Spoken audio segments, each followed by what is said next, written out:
Ok, boa tarde, gente. Nossa aula de hoje é sobre Design Thinking. Vou começar essa aula com uma pequena proposição, né? Um pequeno questionamento para ajudar a gente a pensar. Qual é o principal problema que a gente está enfrentando atualmente? Seja no município, seja no... Um problema público, tá? Problema público, não um problema particular. Qual o problema público que a gente está enfrentando atualmente? A saúde, A problema saúde, na saúde. pandemia. Estamos afunilando. Podem ir falando. Vamos fazer o seguinte, vamos fazer aquela nuvenzinha? Fazer aquela nuvem?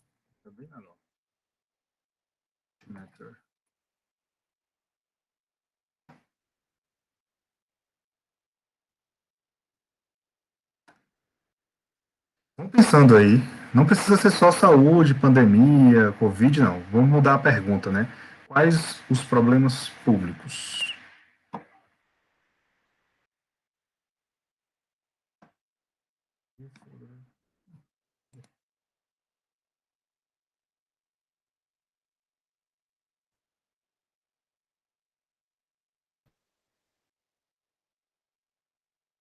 Vai entender por quê.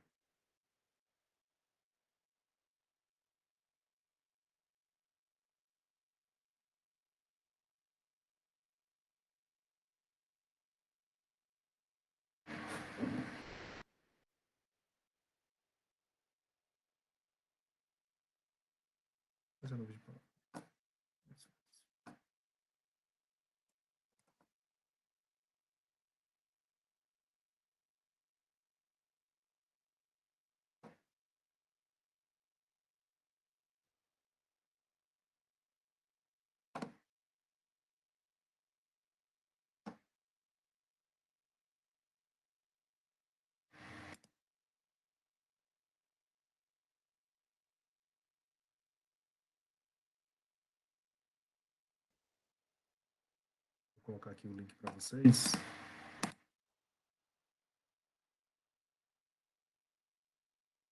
Acessem isso lá. Esse link aí que eu coloquei no chat. Escrevam o principal problema ou os principais problemas públicos que vocês identificam. Deixa eu compartilhar aqui. Senão vocês não vão ver.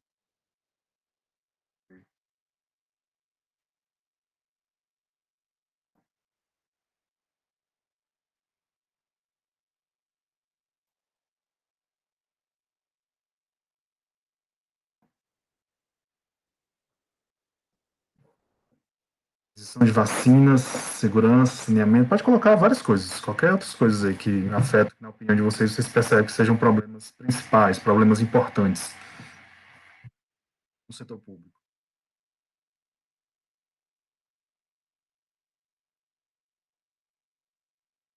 De preferência, uma palavra, tá? Por exemplo, aquisição de vacinas, você pode colocar vacinas, né? Vou entender vacinas. Se quiserem repetir aí, pode botar vacinas.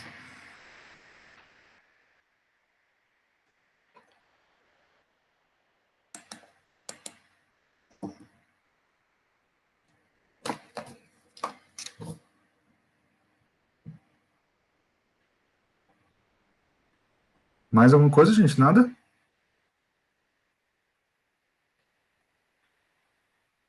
Corrupção, vai, pode botar.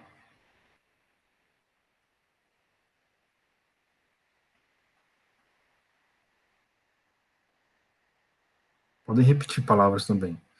Vocês estão acompanhando aqui, né, na transmissão, nós temos aí segurança, má administração, aquisição de vacinas, pandemia, desemprego, saúde. Essas que eu falei aqui, se vocês, realmente corrupção é um bom problema, vai, aí coloca corrupção. Pandemia, realmente é um problema central, aí vocês vão colocando pandemia, porque aí vai aparecendo aqui em uma proporção maior. Só que como a gente tem poucas pessoas, vocês podem repetir aí, podem, só para eu ter uma noção do que na cabeça de vocês hoje é o principal problema. Né? Se a gente estivesse fazendo uma votação aqui, vocês pudessem dizer várias coisas, a gente ia entender qual é o principal problema público do país. Por isso que eu digo, vocês podem repetir se vocês quiserem. Desemprego, pandemia, saúde, saneamento.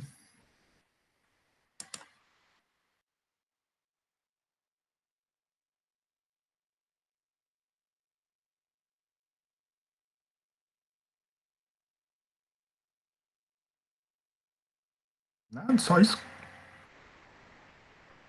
Nem concordar com os demais, vocês não concordam. Só tem 4 entradas aqui, 4 pessoas, né? Vocês 4.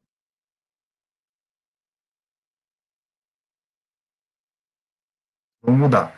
Dessas palavras que vocês estão vendo aqui, vocês estão vendo, né? Estão me acompanhando aqui, né? Dessas palavras que vocês estão vendo aqui, né? Mesmo que você não tenha digitado ela, quais dessas palavras vocês consideraria como o principal problema?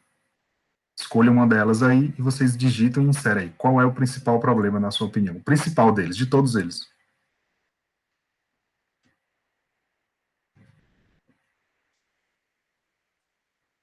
Aí você pode ir lá, digitar e colocar. Repetir, certo? Para mim, o principal problema realmente é a corrupção. Aí você vai lá e coloca corrupção. Mesmo que você não tenha digitado no início.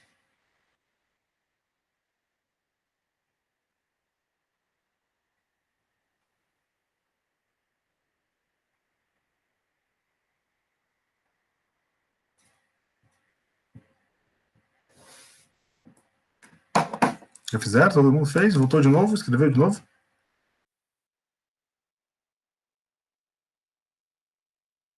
Não tá dando para escrever de novo, não, professor. Ah. Deixa eu ajeitar aqui.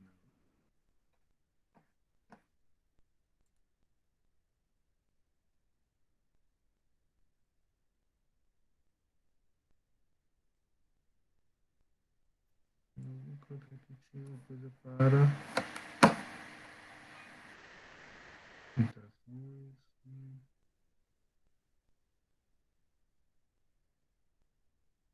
Um negócio aqui, rapaz, de.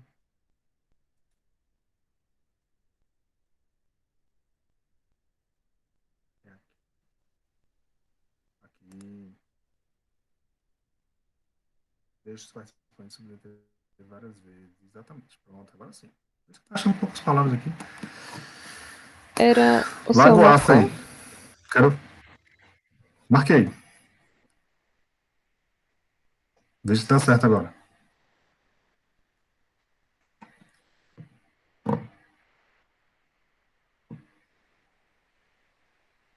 Deu certo?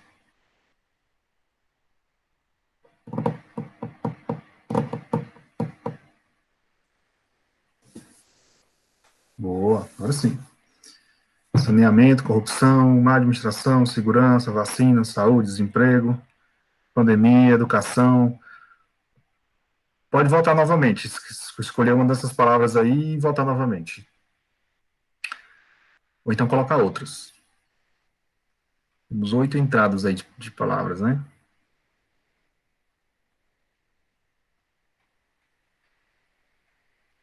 Somente, se a gente for ver aí, provavelmente em média aí só uma pessoa colocou mais de uma palavra. Má influência. Beleza. Pelo que a gente está vendo aqui, o principal problema. Mas mais alguma coisa? Mais gente? Pode ir digitando. Vou dar uma atualizada aqui.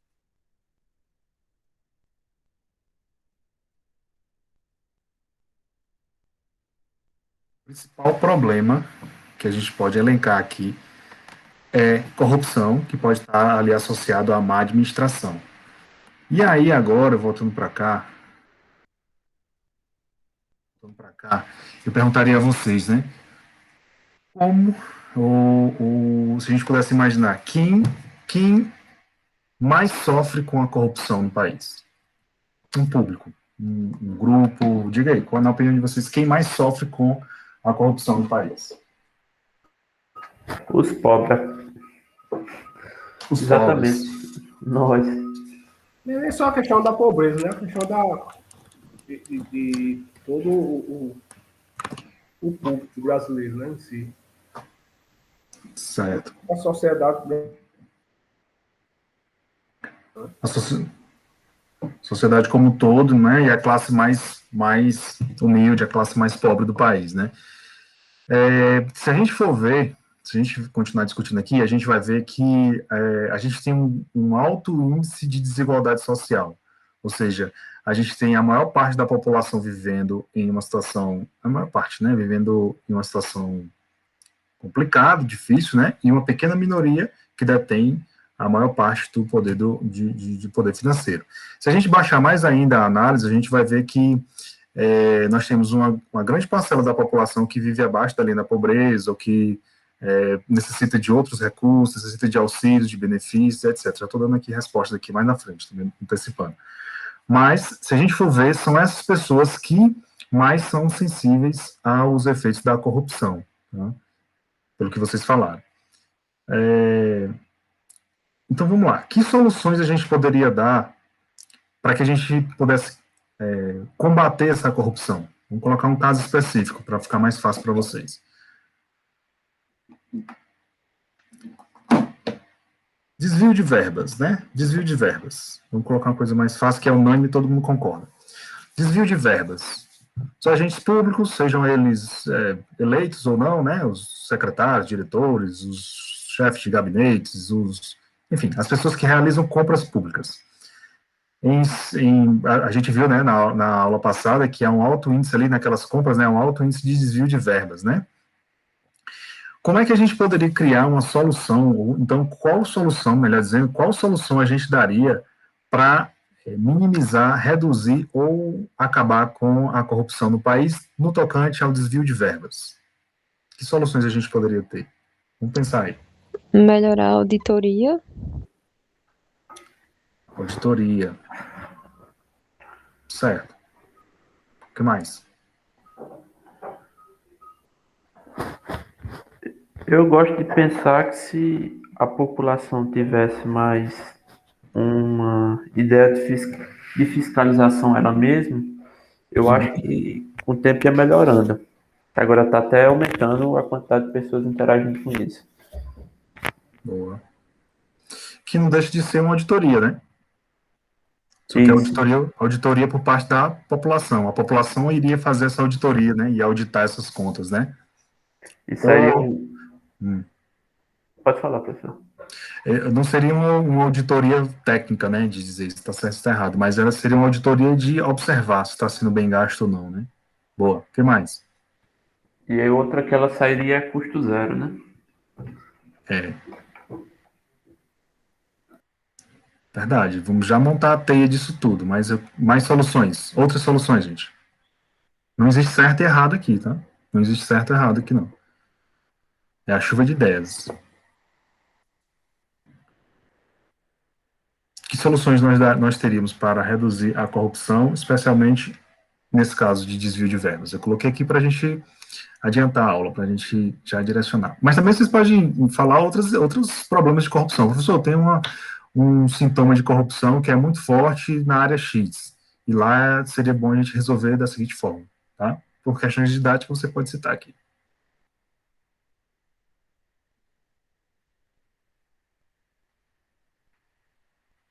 Qual o problema que a administração pública enfrenta hoje no tocante à corrupção e o que nós poderíamos fazer para solucionar?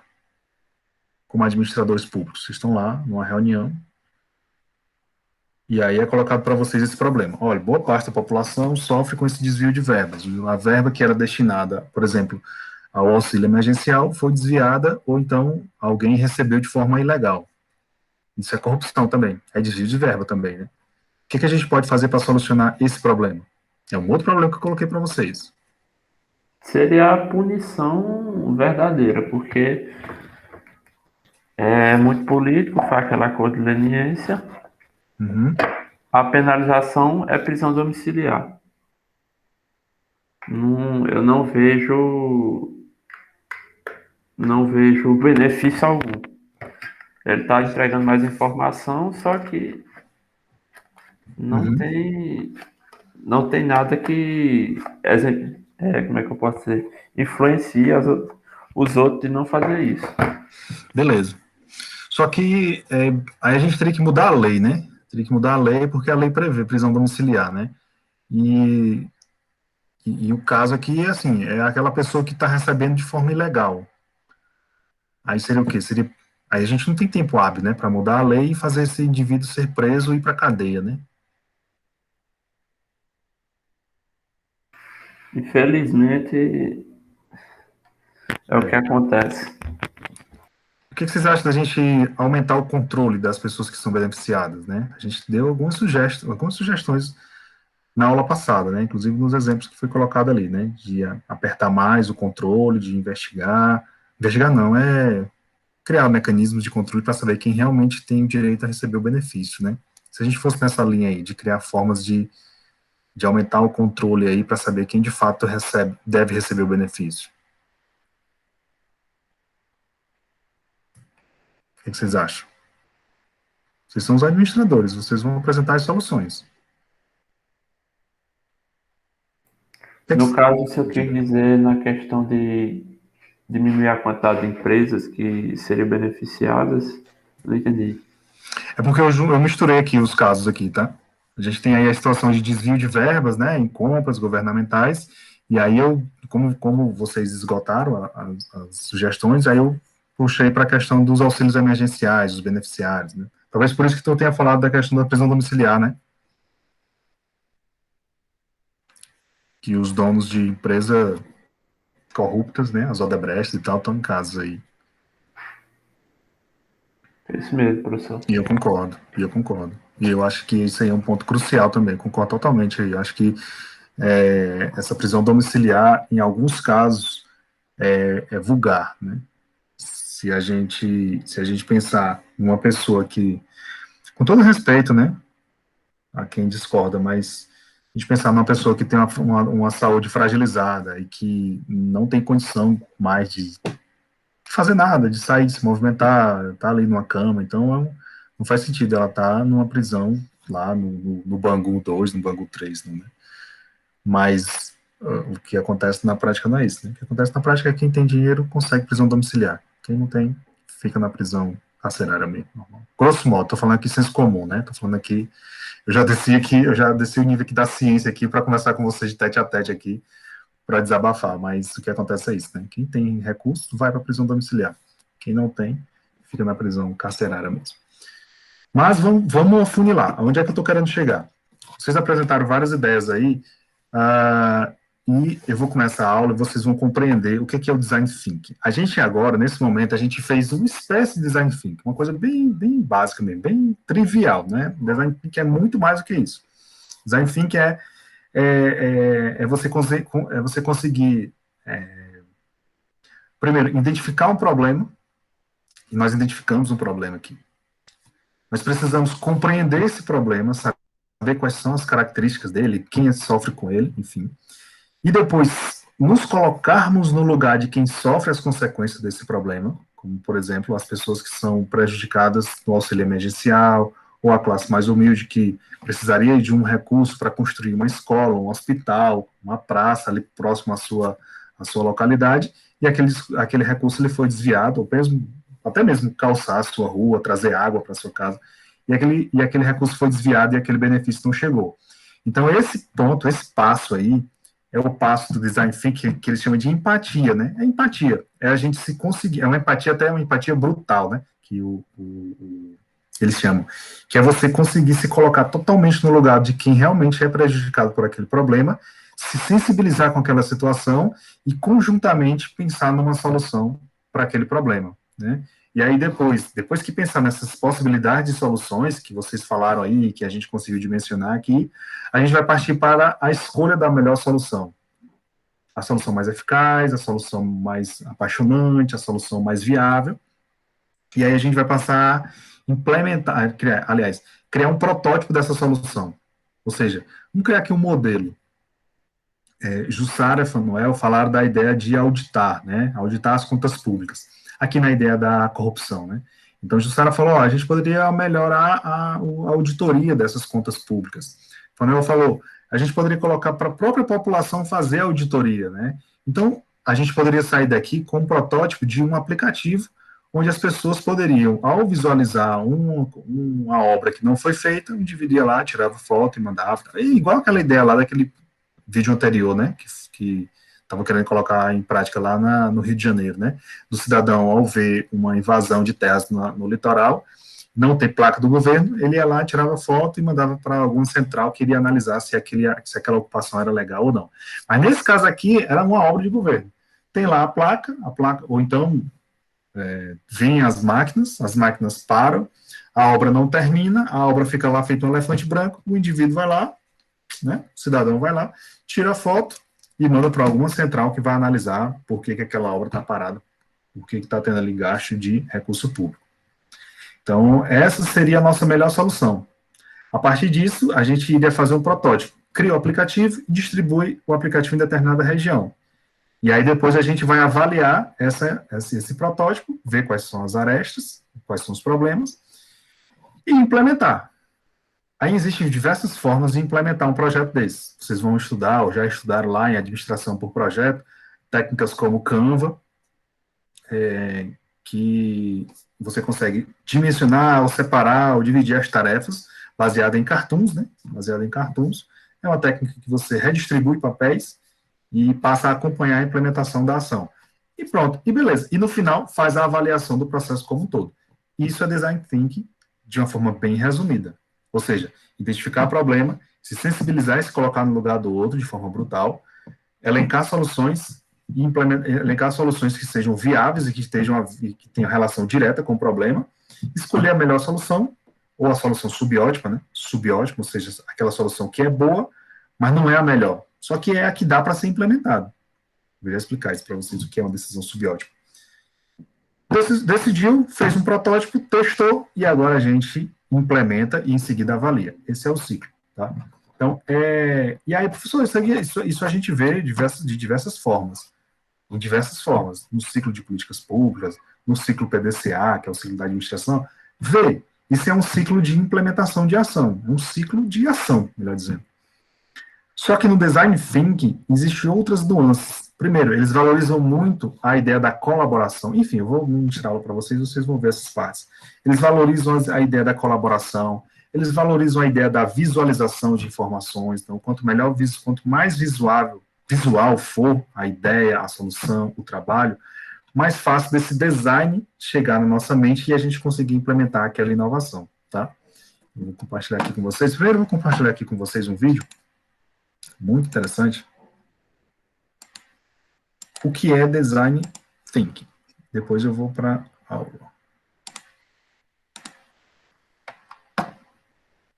Tá?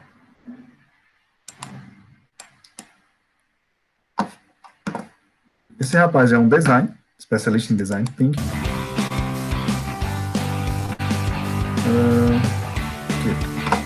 Vocês sabem que a gente tem uma pegada Mythbuster. E o mito que a gente vai quebrar hoje é de que Design Thinking é coisa de designer. Cara, bobagem. Design Thinking é uma parada sinistra que Rodrigo serve para a gente usar toda vez que um problema humano precise ser resolvido por um grupo de pessoas interessadas em resolver esse problema. Só isso. Para ilustrar para vocês o que isso significa, eu escolhi de propósito uma definição de Design Thinking que nem foi dada por um designer. Eu uso a definição do Don Norman, que é cientista cognitivo, justamente para democratizar o conceito. Se um cara que é cientista cognitivo foi capaz de discernir a utilidade do Design Thinking para a solução dos problemas humanos, isso significa que qualquer um de nós, designers ou não, com ou sem a caneta na mão, também podemos usar essa parada para ajudar organizações e pessoas a endereçarem os seus problemas. Design Thinking ajuda a gente a organizar o pensamento e se estruturar para resolver problemas de forma empática. E na minha visão, essa é a grande vantagem da gente usar esse método toda vez que a gente tem que repensar e reescrever jornadas. Porque a empatia é um fator fundamental para tirar a gente de um cenário de inferências, ou seja, um cenário onde a gente propõe o que a gente acha que é bom, e colocar a gente num cenário de observação e proposição de valor real, já que a gente entende como a pessoa funciona e endereça as expectativas dela. Na definição lato sensu do Don Norman, ele diz que os designers, nós, com ou sem a caneta na mão, pessoas capazes de elaborar, ainda que mentalmente, modelos de solução para problemas humanos, eles não se reúnem para discutir soluções enquanto eles não têm clareza total de qual é o problema que precisa ser resolvido. De novo, esse é o momento em que o conceito é democratizado. Se você faz parte de uma jornada com ou sem influência direta sobre os resultados de alguma coisa na vida de alguém, você já está apto a participar dessa discussão. Afinal, você sabe, ainda que momentaneamente, o que a vítima passa. A partir daí, depois que você tem clareza total de qual é o problema, depois que ele já está muito bem definido, e depois que você já identificou quais são os piores momentos da jornada, em que esse problema é mais fortemente percebido pela persona, pela vítima, é só aí que começa uma discussão divergente sobre a mais ampla gama de possibilidades de solução para esse problema. E aqui tem um detalhe muito importante. O ideal é que a discussão seja multidisciplinar. Ou seja, você identifica a jornada cumprida pela vítima. Convida pessoas que sejam influentes em diferentes momentos dessa jornada. Porque é da multidisciplinaridade da discussão que a gente vai poder divergir sobre a mais ampla gama de possibilidades de solução para aquele problema. Outra coisa que a gente evita com discussões multidisciplinares é o risco de propor sempre soluções que são variações do mesmo tema. Em tese, nesse contexto é que aparecem inovação, ideias transformacionais e disruptivas. Só aí, depois de ter entendido muito bem qual é um problema, entendido quem é a pessoa que sofre com esse problema, identificado quais os piores momentos da jornada e feito uma discussão divergente sobre a mais ampla gama de possibilidades de solução para esse problema, é que a gente converge num propósito. E o propósito é sempre entregar coisas importantes e viáveis para o outro e não para nós mesmos. Seja produto, seja serviço. A convergência tem que ser feita em torno de critérios consensados pelo grupo. Os critérios que eu costumo usar são importância e viabilidade. Eu posso achar que importância é uma coisa. Você pode achar que importância é outra coisa. Se a gente não seguir o mesmo conceito, de novo a gente corre o risco de inferir importância e viabilidade e, de novo, a gente corre o risco de entregar coisas que não tenham valor percebido para a vítima. Nas minhas discussões, eu proponho que importante seja tudo aquilo que transforma pain points em delights, expande a percepção de valor da vítima e diferencia o cenário futuro do cenário atual. Viável é tudo aquilo que nós, os designers que estamos discutindo a solução, podemos fazer como organização, tudo aquilo que é tecnicamente possível e tudo aquilo que tenha go-to-market, seja possível de ser implementado e, de preferência, num prazo curto, para que a gente experimente e corrija o curso se necessário. Então eu vou fazer uma piada aqui. Lapela blindão, pegou o avião passando, já era, parou. Para isso eu tenho que dar uma dica para vocês. Já que a gente vai ter que avaliar importância e viabilidade das ideias priorizadas, a gente precisa trazer informação para a discussão. A gente tem que evitar inferências. A gente tem que evitar suposições. Então, de preferência, sempre que possível, emula a jornada da vítima. Vai lá ver pelo que ela passa. Traz dados, informações sobre a jornada atual. As reações, as impressões de quem sofre com o produto ou com o serviço. Isso enriquece a discussão e tangibiliza a nossa definição de importante e viável em cima dos critérios consensados. Depois de definida a importância e a viabilidade, você pode priorizar quais ideias deveriam ser executadas primeiro, obviamente as mais importantes e viáveis, e daí partir para a elaboração dos planos de ação ou de execução dos produtos minimamente viáveis, aqueles que já vão te dar um cheiro e um gosto do que é a expectativa da vítima ou do seu potencial cliente. É isso aí, galera. Em resumo, segundo a definição do Don Norman, Design Thinking é sobre entender muito bem um problema, divergir sobre o maior número de possibilidades de solução desse problema, para só então convergir no propósito de entregar coisas importantes e viáveis para o outro. Com isso a gente encerra o episódio 1 da nossa temporada. E aí, gente, o que acharam? Tem alguns termos técnicos aí que talvez vocês não tenham compreendidos, mas eu posso esclarecer. Ele fala em alguns momentos aí em transformar as pains em delight, né? Ou seja, as dores de quem sofre com o problema em benefícios. Ou seja, uma coisa que ele falou também importante é emular o problema do ponto de vista da vítima, né? Emular os problemas, ir lá e emular os problemas.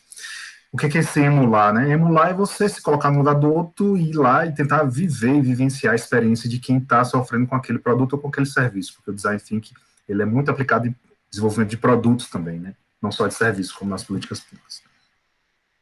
Mas e aí?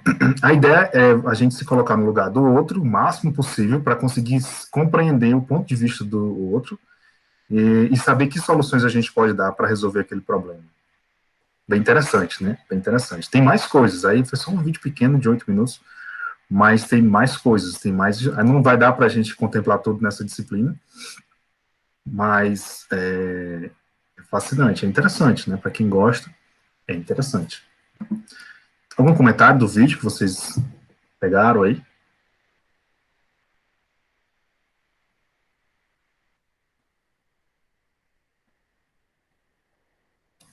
Não? Então vamos lá.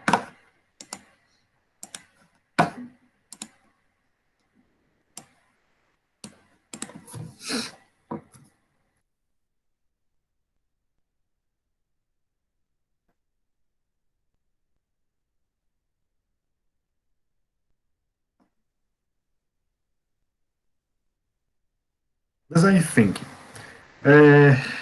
Tem uma frase do Steve Jobs, stay hungry, stay foolish, né?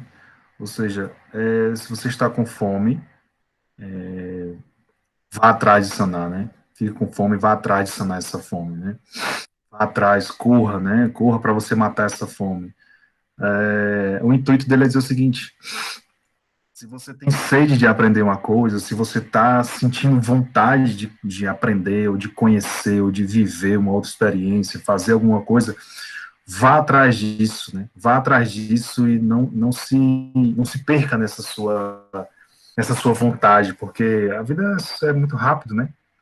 E a gente acaba, às vezes, perdendo oportunidades. Inclusive, eu repasso essa reflexão para vocês mesmo, vocês, diretamente a vocês, que estão aqui comigo, pagando essa disciplina, estudando administração, e talvez não tenha ainda certeza de que esse é o curso que vocês querem para a vida de vocês. Também nem precisa ter essa certeza, nem agora, nem depois que se formarem, né? A gente, como um colega meu falava assim, a gente não está numa relação de, como é que chama agora? Uma relação tóxica, né? A gente não está nessa relação tóxica com o curso, com a área, com o que a gente faz hoje, com o nosso trabalho, com o trabalho que a gente faz hoje, não. Não é uma relação de dependência, não é eu sou obrigado a ficar nesse curso, eu sou obrigado a ficar nessa disciplina, eu sou obrigado a ficar nessa área. Eu sou obrigado a ficar em marketing porque eu já escolhi, eu gosto e já me interessei. Não. Lá na frente você desistir, quiser fazer alguma outra coisa, não tem nenhum problema, você é totalmente livre para escolher e começar do zero, fazer outra coisa. Então, se você tem sede, fome de aprender alguma coisa, de conhecer, de ir atrás, buscar, mudar de profissão, mudar de curso, fazer o Enem de novo, ou então não fazer curso superior e trabalhar por conta, abrir a sua empresa e tocar a sua vida assim, você tem total direito, total liberdade. Desde que você não fique com fome, né? Não fique com fome de saber, né? Se jogue, se entregue e vá atrás e buscar o que você realmente quer. Mas, assim, o mais rápido possível que você ganha tempo, né? Mas também se não for tão rápido, também não tem nenhum problema, né? Você não é escravo das suas escolhas, não. Você tem a liberdade de poder errar e fazer outras escolhas. Agora, desde que, no momento em que você esteja aqui, presente com a gente, né? Nessa disciplina, nessa aula, especialmente nessa aula, nessa tarde aqui de uma sexta-feira, procure aí um conselho meu, né? Procure aproveitar o máximo possível. Entender o máximo possível do que a gente está conversando. O máximo possível. Eu sei que não vai dar para aprender tudo, nem tem a obrigação de fazer tudo. Eu que preparei a aula não entendo de tudo que eu vou falar, ou do que eu estou falando, imagina vocês que estão ouvindo agora pela primeira vez. Mas se esforcem para compreender, para aprender, porque isso pode ser importante para algum outro momento na vida de vocês. Né? Qualquer outro momento. Nem que seja uma conversa com um colega. Rapaz, eu ouvi falar de um termo interessante. Design Thinking. Tu já ouviu falar? É um negócio bem legal. É assim, assim, assado. Pronto, acabou o assunto, voltou a comer a pizza e foi embora. Nem que seja para puxar um assunto interessante. Tá? Então, ele tem essas dimensões aí, tá? A empatia. Deixa eu mudar aqui o nosso trequinho aqui. A empatia, a definição de alternativas, né? A definição do problema, melhor dizer. A ideação, ou seja, como fazer, como elaborar, ou que ideia a gente vai colocar em prática. O protótipo, que é o teste em si, o primeiro teste em si, é o teste piloto, né? O protótipo é o piloto, né? Para ver se funciona. Vamos lá fazer um teste piloto para fazer se o avião decola ou não. E o teste em si aqui seria a implementação, seria o teste do protótipo, né? Mas seria mais o início da implementação. E em seguida a avaliação eu incluiria aqui. Né? Não está nesse modelo, mas eu incluiria aqui uma avaliação de todo esse processo, porque para mim é importante você avaliar o que você está fazendo. Sobretudo, se esse design thinking for aplicado ao setor público. Né? O que é design? Design, a palavra design, está associado aqui. Segundo o Herbert Simon, o design está ligado à ideia de mudança. Né? São ações direcionadas a mudar situações existentes para outras preferidas também em termos de desenho, né? Para outras preferidas também em desenho. Né?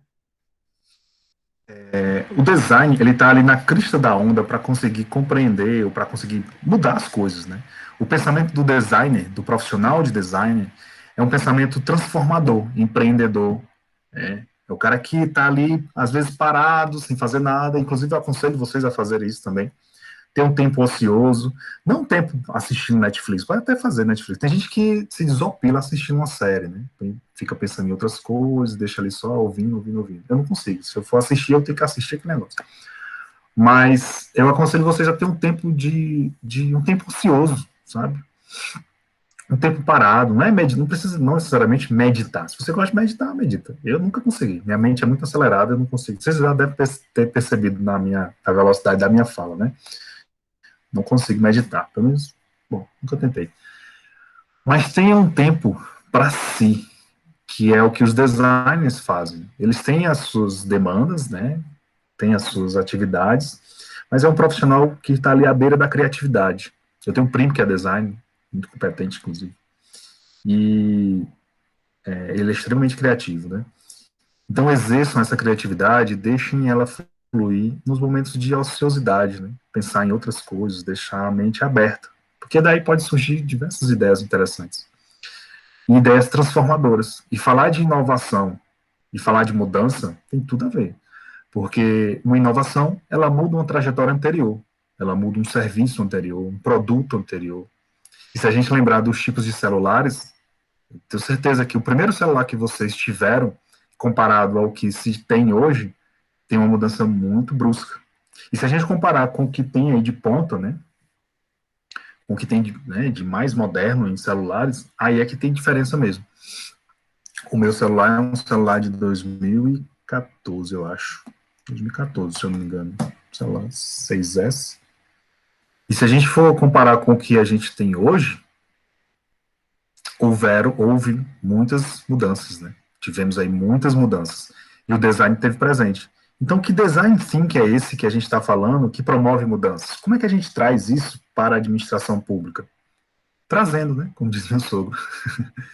A gente pega essas ideias de transformação de vida, transformação de mundo, transformação de realidades, de serviços, de produtos, e com muito empenho e dedicação, a gente vai lá e segue todas aquelas etapas e promove transformação e mudança com o Design Thinking. E aí, o Design Thinking, essa discussão começa lá na Alemanha, tá?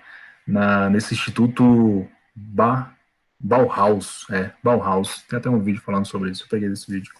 Bauhaus, eles entendiam e eles propuseram, né, que a eficiência estava relacionada à experiência do usuário.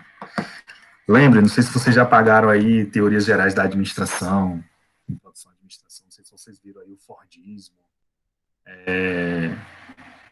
o Taylorismo, né? Não sei se vocês já entraram nessa discussão, mas para Ford, a eficiência estava na produtividade, né? Quanto mais produtiva for uma organização, melhor, mais rápida, mais sucesso ela teria.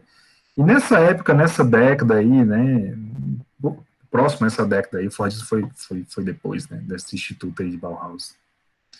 Mas nessa época aí, a gente estava falando de produtividade e esse conceito de eficiência, aí nesse instituto de design, estava já relacionado à experiência do usuário. Ou seja, o que é importante para o usuário? Quando eu digo usuário, é o cliente, é o cidadão, o consumidor, né? Então, o que é importante para a experiência do usuário? Por isso que eu comecei essa aula falando com vocês sobre os problemas que vocês percebem na realidade de vocês, ou no país, né? Qual é o problema que vocês percebem no país hoje? Pandemia, corrupção? E aí o eleito foi corrupção, né?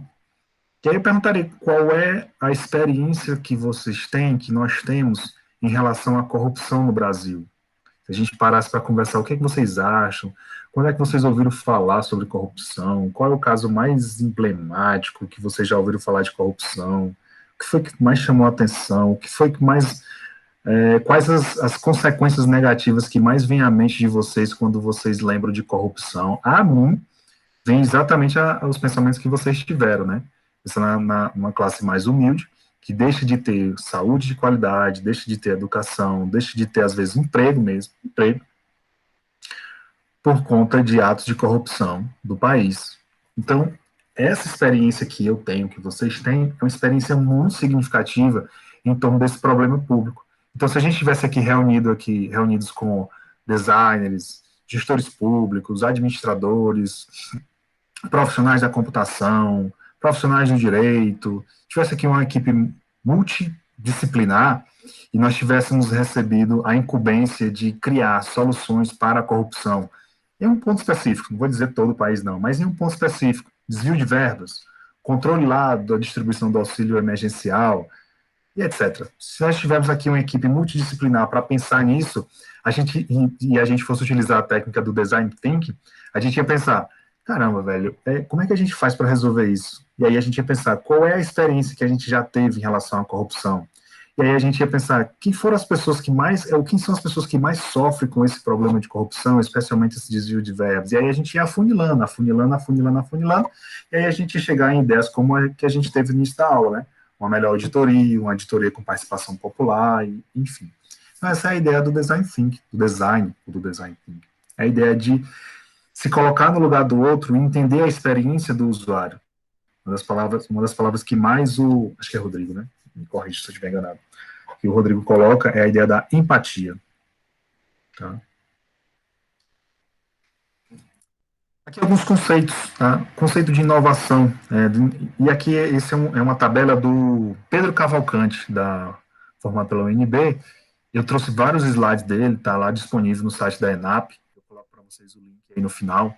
Um material muito bom, é um mini curso que ele faz, que ele ministra. Eu trouxe algumas imagens, alguns conceitos dele para a gente discutir em aula, mas todos os direitos reservados a ele, sem poder reproduzir, para fins comerciais, né? E está disponível lá no site da ENAP, vocês podem acessar. Muito bom, Pedro Cavalcante, ele colega do meu orientador de doutorado, ele trabalha com governança, ele trabalha com design thinking, ele trabalha com inovação, trabalha nessa área, sobretudo dessa área da disciplina que a gente está ministrando aqui. Excelente o trabalho dele. Inovação, ele coloca que é o desenvolvimento de novos produtos, serviços e processos que agreguem valor a um determinado usuário, um conceito bem simples, né, direto. Design Thinking, ele coloca que é uma abordagem baseada nos valores de empatia, vejam, né, que é essencial, colaboração, experimentação, utilizada para identificação de problemas, qual é o problema, desenvolver soluções, tá, por meio de aplicação de diferentes técnicas e ferramentas, de acordo com ciclos de divergência e convergência, ou seja, o que está destoando do problema e o que está se convertendo, né? Como é que a equipe está se divergindo e como é que a equipe está se convergindo, né, na hora de propor uma solução. E gestão do conhecimento um processo para criação, captura, armazenamento, proteção, disseminação e uso do conhecimento importante para a organização. Gestão do conhecimento, por meio de suas práticas, objetiva organizar de forma estratégica os conhecimentos dos colaboradores. Isso aqui não é recente, essa ideia de gestão do conhecimento, mas também não é muito trabalhada, tá? Não é muito trabalhada. Gerenciar o conhecimento de uma organização, seja ela pública ou privada, quer dizer diretamente identificar potencialidades, identificar conhecimentos, competências, né? Conseguir reter esses talentos, tá? essas competências, esse conhecimento, e fazer com que isso se retribua, ou se isso retorne para a organização em forma de produtos, serviços, resultados, né? Então, é uma área da organização, é uma área da administração, gerenciamento de conhecimento, onde o gestor de conhecimento tem essa competência. E hoje, a tecnologia de dados, né, de ciência de dados, tem sido uma grande aliada na retenção desses potenciais, né?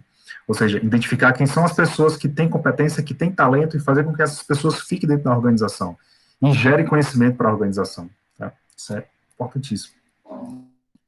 Aqui as etapas, novamente. Gente, eu estou repetindo essas etapas aqui para vocês realmente aprenderem o que é design thinking.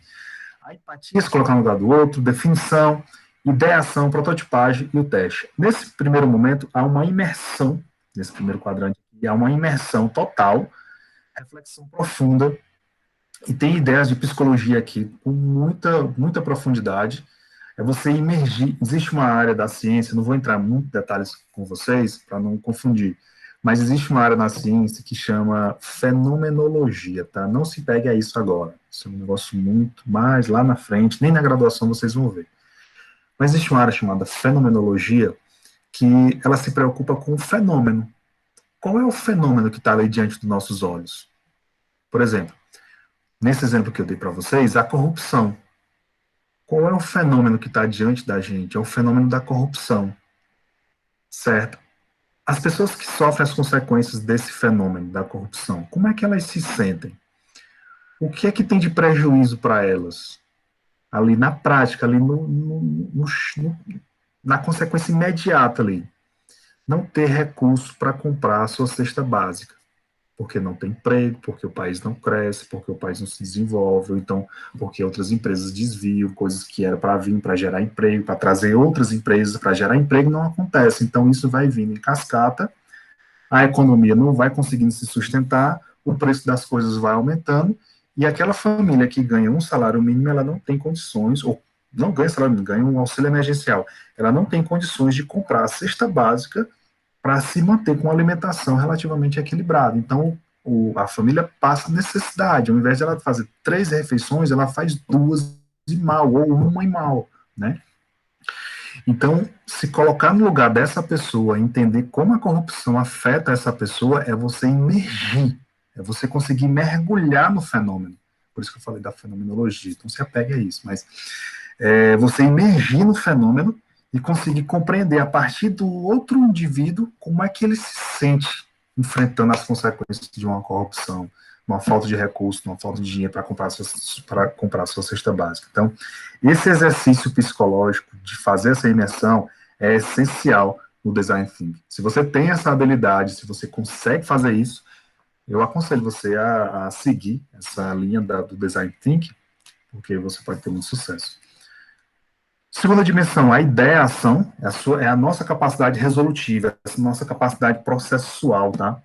E nós, administradores, a gente desenvolve muito isso, gente. Deixa eu só ver rapidamente aí quem é que está num período mais à frente aí. Quem for do primeiro período, não. Quem for do segundo? Tem alguém do segundo? Terceiro? Quarto? Quinto? Eu, professor. Pronto, beleza. Sexto? Sétimo, oitavo. Beleza, então a gente tem gente do quinto aí, né?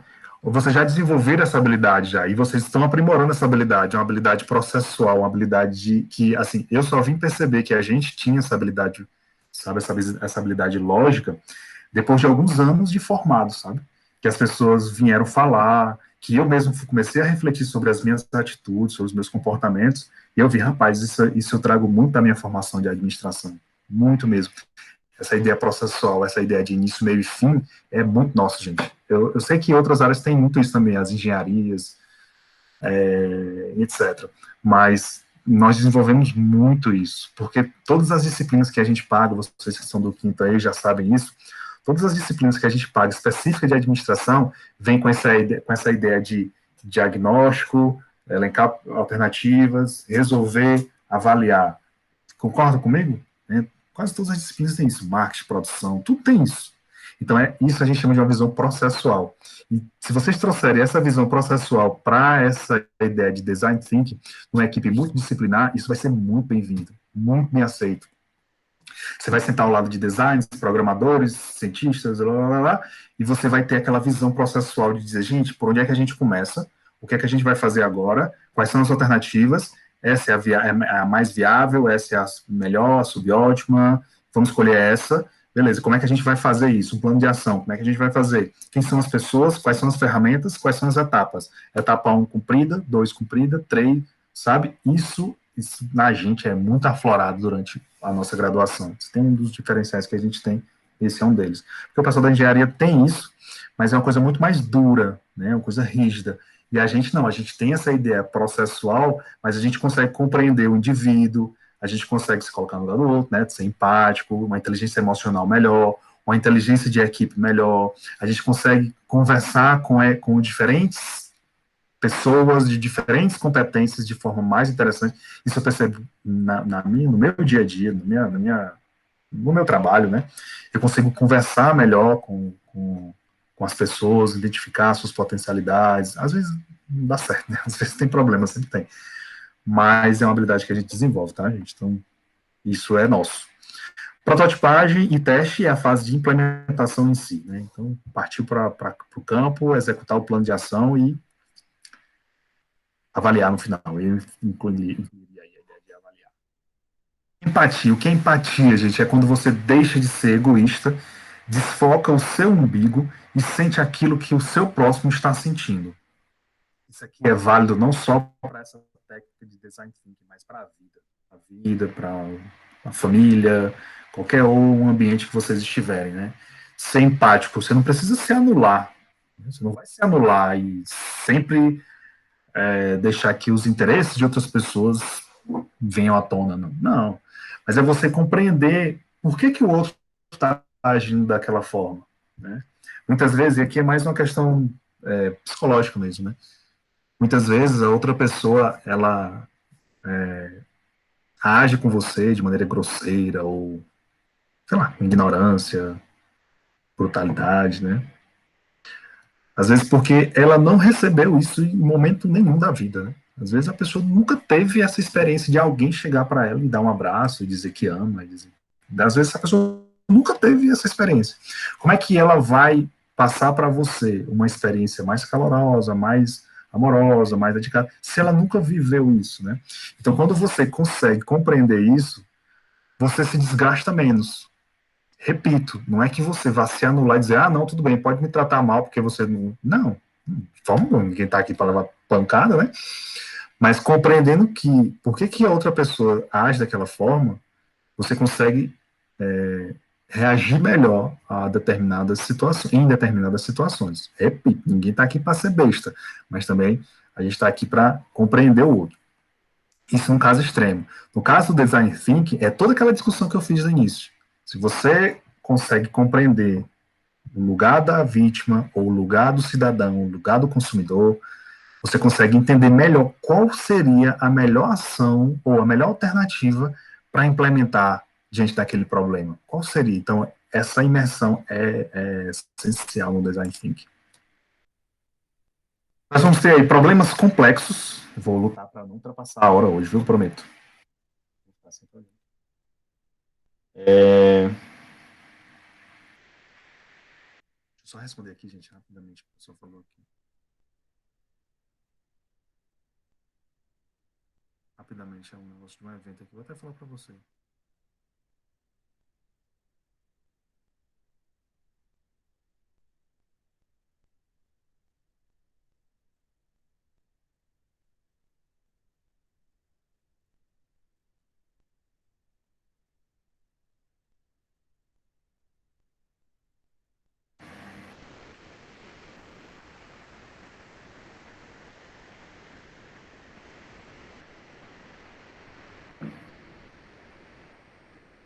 Só um minuto, tá, gente?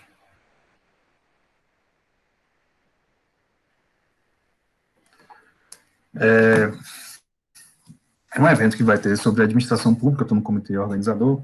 Se vocês tiverem algum trabalho aí, até se preparando para submeter. Bom, diante dessa situação, nós vamos ter problemas complexos, e problemas complexos requerem, né, soluções complexas. Problemas complexos na administração pública é só o que tem. Nas organizações privadas também, né, claro. A gente tem diferentes situações, realidades, e os problemas se tornam complexos. Mas na administração pública, a gente tem uma realidade muito complicada, porque, primeiro, o recurso, ele é público, o recurso, ele é escasso, as pessoas, às vezes, não têm determinada dedicação para executar, às vezes, nesses casos, em alguns momentos, a gente não pode, né, por força de lei, obrigar a pessoa a fazer, ou não, sei lá. E os efeitos de uma política pública são sentidos hoje, amanhã e depois. Então, a transposição do Rio São Francisco foi altamente comemorada, e a chegada de água nessas regiões é altamente importante. Mas os efeitos que causaram, que vão causar daqui para frente, não sei se a gente vai conseguir lidar, né? Os efeitos ambientais. Não, né? Eu não sou especialista na área, mas não sei se isso vai ser maior do que a transposição. Não estou dizendo que não era para ser feito, não, viu, gente? Eu não sou contrário, não. Mas pensar em todas as, ou pelo menos da maior parte dos efeitos de uma política pública, de uma ação pública, fundamental. Se na organização privada é complicado, complexo, na organização pública, mais ainda. Quais são os problemas públicos? Por isso que eu falei, né? Os problemas públicos são muito complexos. Quais os problemas que a gente consegue ver aqui? Infraestrutura, recursos, se a gente estivesse aqui em aula, né, se a gente pudesse ver aqui, saber ou supor, né, questão de merenda escolar, a questão de acesso, né, pode ter o distanciamento dessa escola para o local onde essas crianças, esses alunos moram, pode ser difícil, né, a gente supõe, né, a gente possa supor, não sei se é. Mas diante dessa realidade, quais são as possíveis soluções? Né, construir uma escola, contratar professores, melhorar o transporte desses alunos, potencializar a merenda escolar, alimentação, contribuir para comprar aquisição de livros, aquisição de recursos tecnológicos. Eu pergunto a vocês, como é que a gente, numa situação que está na pandemia, como é que a gente oferece aula remota numa realidade como essa? Né? Eu até vi um dia desse no Fantástico, um aluno que assistia aula numa mangueira, não porque ele não tivesse casa e tal, mas ele assistia numa mangueira, no alto de uma mangueira, porque lá era o local que melhor pegava a internet para ele.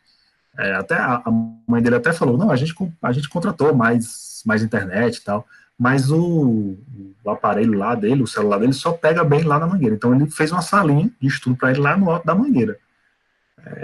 As causas, as razões, eu não vou entrar nesse mérito. Mas olha só a complexidade do problema que a gente tem no cenário público. Como é que a gente oferece educação de qualidade para os alunos que, às vezes... Isso é um caso, eu falei um caso. Aqui nessa turma aqui, a gente tem aí uns 30. Como é que a gente oferece educação de qualidade, numa época de pandemia dessa, em aula remota, né, para esses alunos, num contexto desse? Então, os problemas é muito... quer dizer assim, uma escola particular decidiu retornar às aulas. Botou o distanciamento, cada um no local, tem um álcool em gel, pronto, acabou. A aula está sendo gravada, o aluno chega em casa, se quiser assistir de novo, então se não quiser ir, ele assiste de casa. Beleza, resolvido. Então vamos liberar a aula, né? A aula, todo mundo está liberado, a aula, aí ensino, vamos liberar. Aí as escolas retornarem à atividade presencial, porque não deu certo lá na escola privada, e até falo o nome da escola aqui. Não deu certo lá na escola privada? Resolveu? Então, se deu certo lá, dá certo também lá. Tem gente que diz assim, o bar está aberto. Se o bar está aberto, por que a escola está fechada? E, gente, o bar vai quem quer. A escola, praticamente o cara é obrigado a ir. O bar está aberto, eu não vou, porque eu sei que lá tem risco. Mas aí, né, uma questão econômica e tal, o governador foi lá e permitiu. Mas o bar vai quem quer. A escola, o cara é praticamente obrigado. Né? E, sobretudo, uma escola pública. Então, essas soluções, assim, por isso que eu achei uma palavra que acho que talvez vocês tenham ficado na dúvida. Cuidado com essas inferências. Cuidado com essas inferências. O que é isso, essas inferências? É você ter a informação e você inferir, ou seja, você concluir que a solução é essa. Não, eu acho que tem que abrir escola também. Bar não está aberto? Então abre escola também. Fujam dessa simplicidade quando se tratar de problema público, porque vocês estão vendo, o problema público é complexo. Então vamos criar uma inovação que consiga contemplar esses dilemas, que consiga contemplar outros interesses, porque a escola particular também ela precisa abrir, porque a escola precisa funcionar, ela precisa de recursos para se manter. Ali não é só o dono da escola que está recebendo o lucro da mensalidade, não. Tem o professor que está recebendo recurso, que possivelmente vai ser demitido se a escola não retornar, porque os alunos não vão continuar pagando. Tem os outros profissionais de educação que estão ali envolvidos, tem as crianças ou os adolescentes, enfim, os alunos que estão ali precisando de conhecimento para fazer testes, para aprender e para crescer, né? Tem isso, beleza. Ok, gente, tudo bem, tem isso. Só que do outro lado a gente também tem essa outra complexidade aqui. São pessoas que não têm acesso, são pessoas que talvez não vá respeitar, né, o distanciamento, que os professores não vão ter recurso tecnológico para controlar, talvez falte álcool em gel no dia de aula, porque o álcool em gel, na escola particular, se faltar hoje, o dono fala assim, ó, vai ali na farmácia e compre 20 frascos, porque faltou. Na escola pública não é assim, não. Faltou álcool em gel, não veio, não chegou, não tem aula, pessoal. A aula está suspensa porque não tem álcool em gel. Ou então vem todo mundo, e aí, seja o que Deus quiser, e cada um que se vire aí para não se contaminar. E aí, diante dessa realidade, se a gente estiver sentado numa reunião lá de design thinking para criar uma solução, libera a aula ou não libera a aula? Você vai ter essa solução simplista se você tivesse estar sendo irresponsável com muitas pessoas. Né? Então, o problema público é muito complexo. Foco no usuário. Eu vou tocando aqui, tá, gente? Quando der a hora, a gente encerra e continua a próxima aula.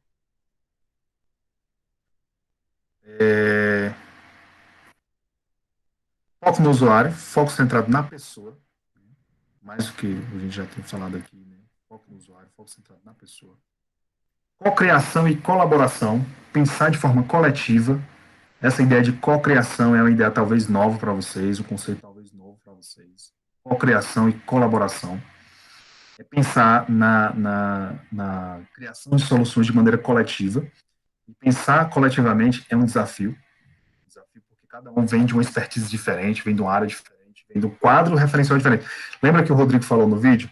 Olha, se a gente não alinhar os conceitos, nós vamos ter problemas. O que é alinhar conceito? No sentido do vídeo que ele falou. Se o que é importante para você não for importante para mim, a gente vai divergir. Certo? Nesse exemplo das escolas, se estiver lá na reunião, o dono de uma escola privada e o representante de uma escola pública, o que é importante para a escola privada naquele momento? Continuar funcionando. Ele tem os recursos, ele continua funcionando. O que é importante para um representante lá das escolas públicas? Estou colocando assim de forma simplista. Um representante da escola pública é ter condições para voltar a funcionar. Tem condições? Não tem. Né? Então, o que é importante para um é diferente do que é importante para o outro. Então, eles vão divergir na hora de tomar uma decisão. Isso são dilemas, né, de uma ação coletiva. E aí a gente vai precisar investir em conexões, trazer essas divergências, trazer esses pensamentos divergentes para se conectarem. E no Design Thinking, essas diferenças são bem-vindas. Acho que tem até o próximo slide. Essas diferenças, elas são bem-vindas. Agora, elas devem ser tratadas na hora da discussão, na hora de criar, de escolher a solução e partir para a ideação. Tá? Elas são conexões, a partir dessas conexões que a gente consegue avançar. É a partir do entendimento do dono da escola particular, do representante da escola pública, do representante dos profissionais, do representante dos alunos, representante dos pais, representante da sociedade civil organizada, algum conselho, alguma coisa assim, representante do governo. Nessas reuniões, né,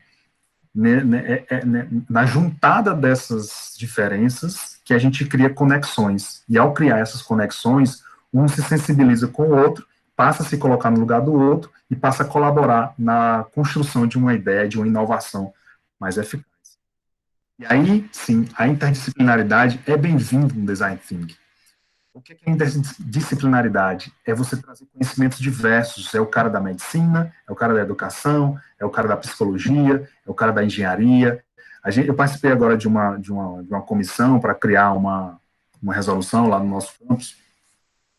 juntava diversos pensamentos. Era um profissional da educação, um profissional da tecnologia, né, de cursos da área de tecnologia, outro profissional da área de biociências, de biotecnologia, um representante técnico e eu da área de administração.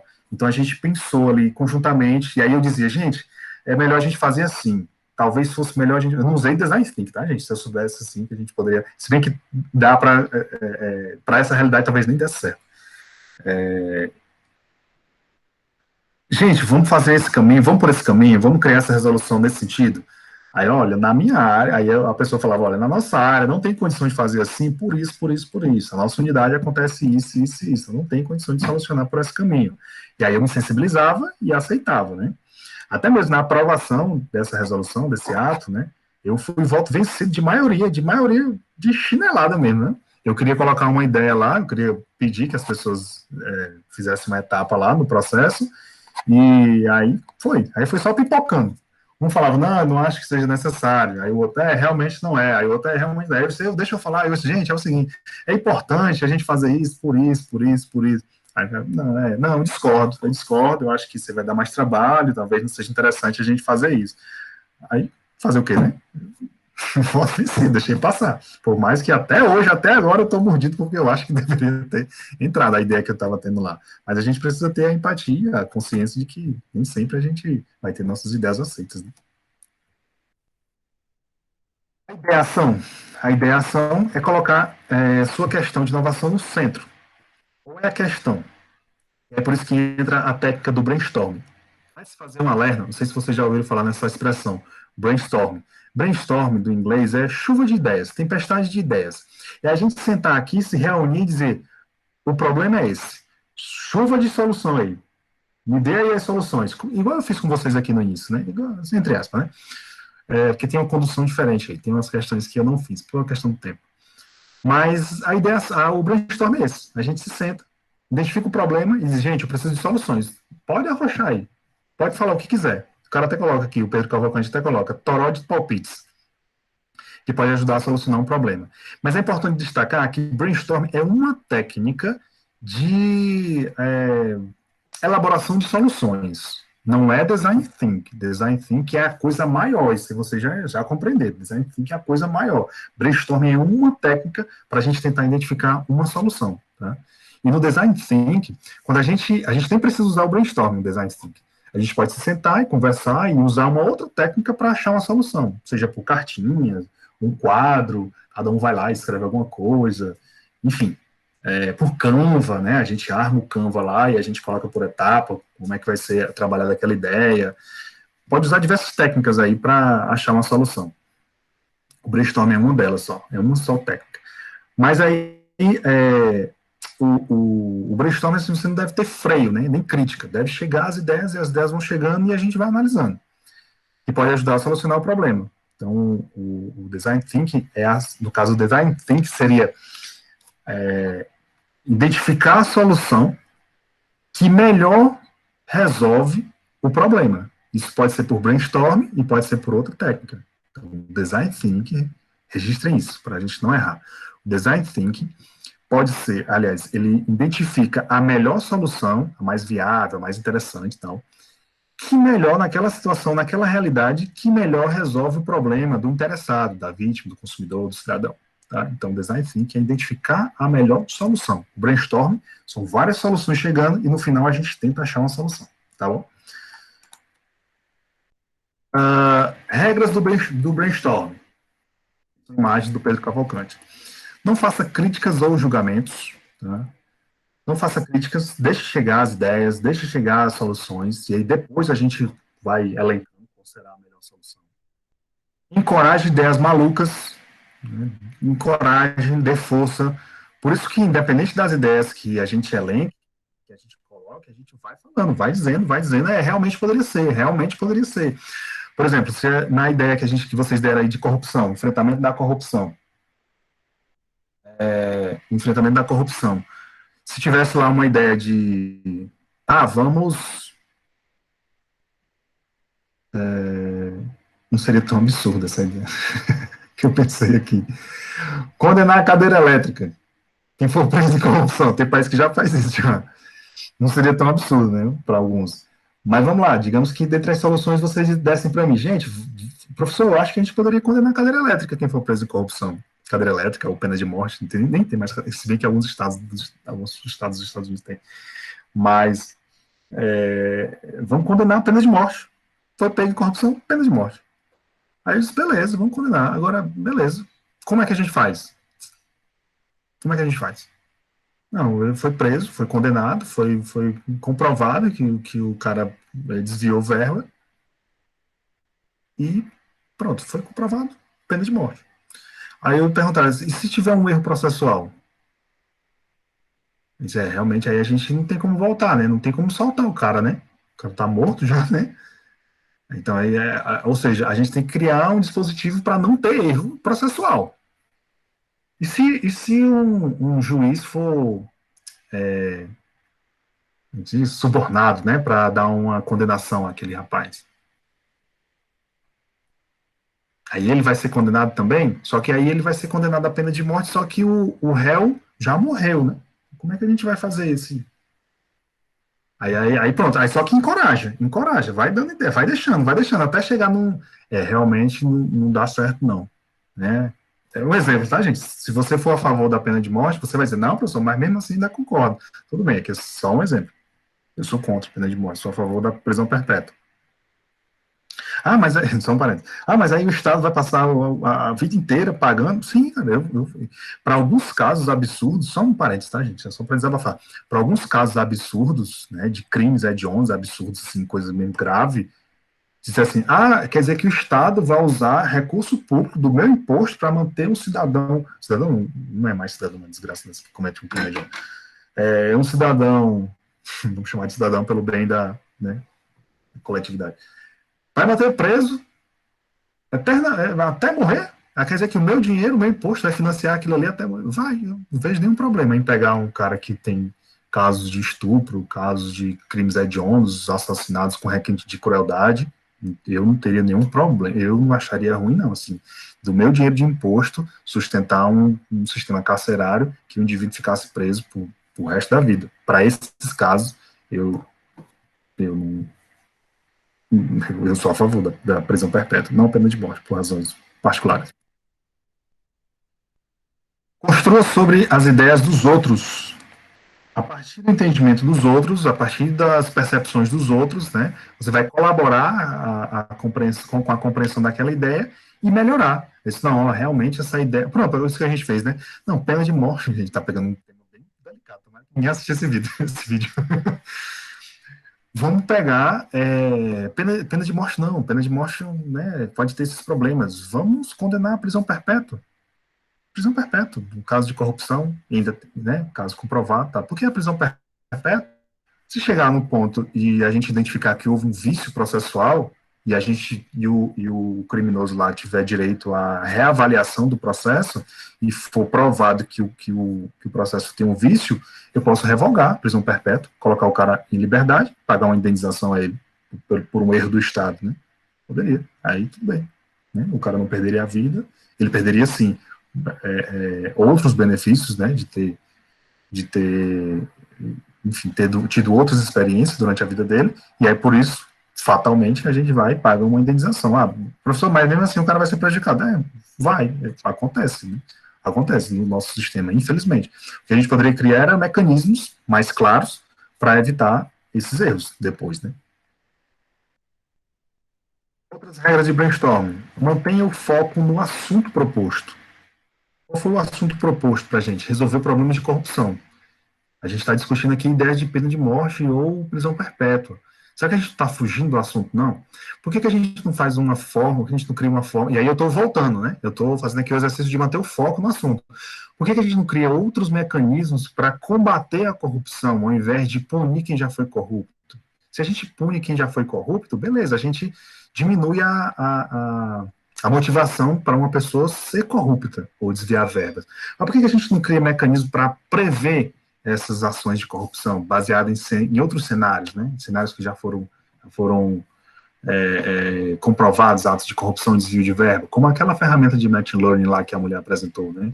Que eu apresentei a vocês. Por que a gente não cria uma forma de combater, ou prever, ou tentar evitar a corrupção? Então, a gente já volta para o nosso tema. Perceba que a gente estava fugindo muito, né? Falando de pena de morte, e a gente voltou para o nosso tema. Outra, uma conversa por vez. Então, não dá para fazer um brainstorm todo mundo falando ao mesmo tempo, né? Tem que analisar essa questão de educação. Seja visual, crie ideias, visual, seja lúdico, crie. Por isso que eu pedi para vocês fazerem o infográfico, fazer ideias novas, né? E visualizar isso no papel, de maneira interativa e lúdica, facilita a compreensão da mensagem. Sétimo, quanto mais ideias, melhor. Essa é a ideia do brainstorm. Quanto mais ideias, melhor, porque aí no final a gente faz um filtro. Isso é o brainstorm, tá?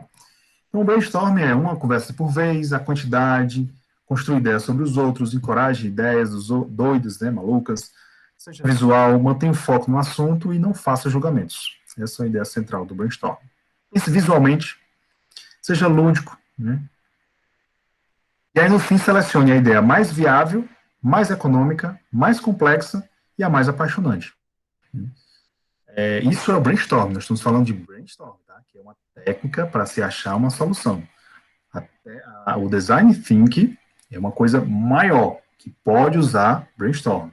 Então, o brainstorm ele vai ouvir no final qual é a decisão mais viável, qual é a solução mais viável dentre essas que a gente viu, qual é a mais econômica, a mais complexa, ou seja, aquela que atende a maior parte de variáveis, e a mais apaixonante, aquela que a gente realmente gostou, né, e se interessou.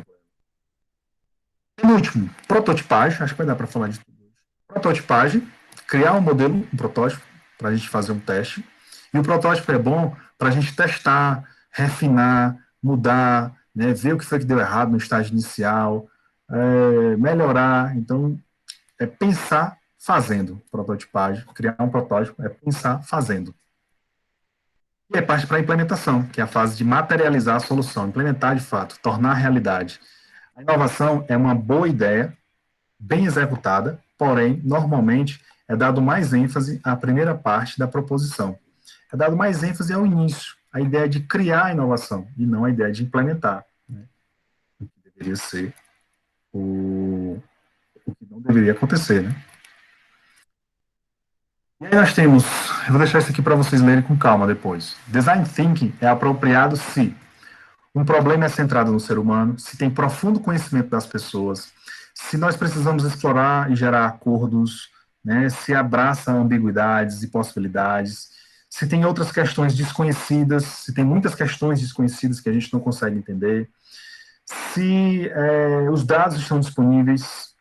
Se os dados estão disponíveis, se existe pouca informação existente para avaliar, ou seja, um ambiente incerto, se existe um ambiente de incerteza, com pouca informação, a gente precisa sentar, pensar e refletir com profundidade sobre o que a gente vai fazer. Nos governos e negócios tradicionais versus no design, né? Nós temos uma racionalidade aqui no negócio tradicional, nós temos uma racionalidade mais dura, objetiva, e no design uma realidade mais subjetiva, aberta, socialmente construída. Nós temos no método, né, do Design Thinking, uma experimentação com interação, baseada no diálogo, baseada na melhor resposta. O processo aqui é fazendo mesmo, é colocando a mão na massa. Se a gente tivesse aqui uma aula presencial, ia até propor a vocês uma atividade. Se bem que na próxima semana eu vou propor uma atividade que vocês façam de maneira interativa.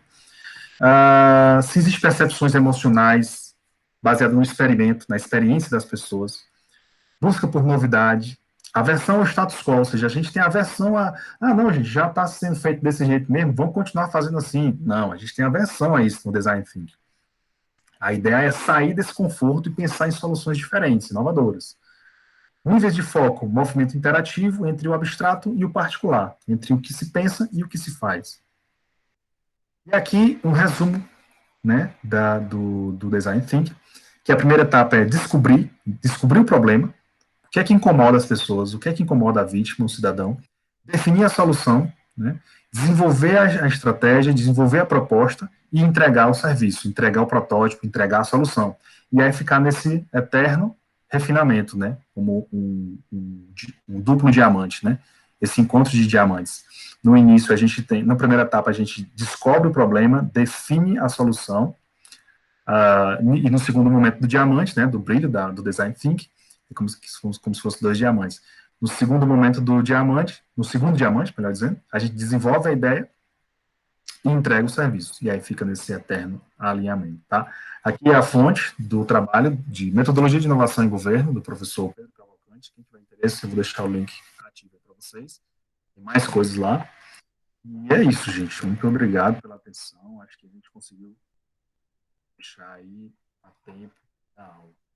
Ok? Alguém tem alguma dúvida, um comentário? Gostaram da ideia? Não gostaram? Enfim, e aí? Comentem aí nesses últimos minutos. Gostei, professor. Dá para aquela velha frase, abre mais a mente. Open your mind, né? Abre sua mente. Open your mind.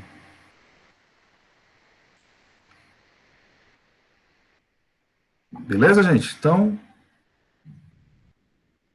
obrigado. Obrigado pela atenção. Bom final de semana. E